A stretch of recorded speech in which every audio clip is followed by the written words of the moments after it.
We are with Dr. Jof talking about his new book, The Prosperity Factor. And tonight there was about 50 people here to take in your seminar. So what is your philosophy on health? Well, as I said tonight, the theme of our talk was that you are healthy. So, if you work from that premise, what I do is, if you have symptoms and you have trouble, let's figure out what needs to be done to get you back to that state of health.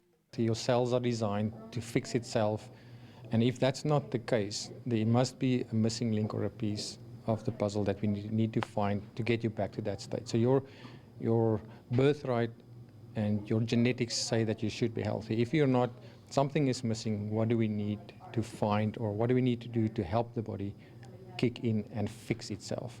It's really that simple. So what are some things people can do when they're feeling a bit ill to stop it from progressing? Yeah. Well, I often get that kind of a question, and the one single thing I always say that you can do for yourself or to improve your health is to stop eating sugar. If that's one thing where you can start, try and just avoid any kind of sugar, adding sugar or more sugar to your diet. Your body wasn't designed to consume sugar, so stop that. And there's lots of things we can go into, sleep enough, rest enough, deal with your stress, drink enough water. These are things we know. Knowing and doing is not always the same thing. So how is your philosophy different than conventional medicine, and how does it follow the guru listed in your book? Yeah. So again, I am trained in conventional medicine, but then again in functional medicine as well. And what I literally signed up for was to help people be healthy, and I realized that wasn't happening.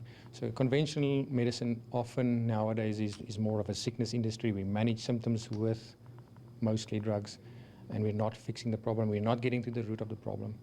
So, that's where functional medicine is much different than conventional medicine. I'm not here to try and manage your disease. I want to fix you, make you healthy, so you don't need support, you don't need drugs, you don't need side effects. So you can function in your natural, healthy state.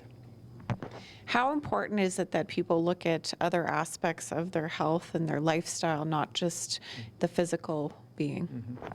Now, again, I'm not fond of the word holistic, but we are body, soul, and spirit. So you can't ignore any of those aspects. So you have to look at the whole system. You have to look at all the roots of the tree, not just one branch.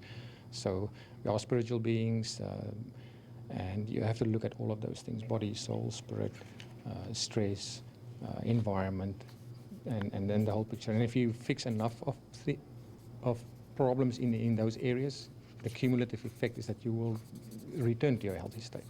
So you've studied the works of Joel Vitale. How does that play into your philosophy? Mm-hmm. If anybody's familiar with him, I mean, he's one of the authors of the book and the movie The Secret and the Law of Attraction. So, which basically is about you get what you say, and you get what you vibrate, and what you put out, and what you expect, and what you feel. And health is just one of those aspects. I mean, you can't really disconnect health and spirit, or health, body, soul, and spirit. It's one being. So if that works spiritually or energetically, it's going to work for you on a physical level, health-wise too. So, I mean, it sounds a little bit cliche to say think positive is better, but it does make a difference. Do you want to feel happy, or do you want to feel sad? You have those choices. What are some physical things that you look at that can help improve people's lives? And just give us an example. Yeah. So, I mean, sometimes it's really not, it doesn't have to be a lot of effort and difficult, and I'm actually not a huge supporter of depriving yourself or making it difficult or struggling, or, like we always say, no pain, no gain. Why does it have to be painful? Do it the way you want to, and that you enjoy. Good example is one of my 81-year-old patients that didn't qualify for surgery, was not in good shape for surgery, had claudication, which is blood supply shortage to his legs, couldn't walk more than 100 meters. Nobody could fix him, no drugs was helping. And all I told him to do is what I call my mini squat regime. I mean, if you want to, I can demonstrate it to you, but it's really simple. Basically, you just go down, up and down a little bit, what I call crack your knees.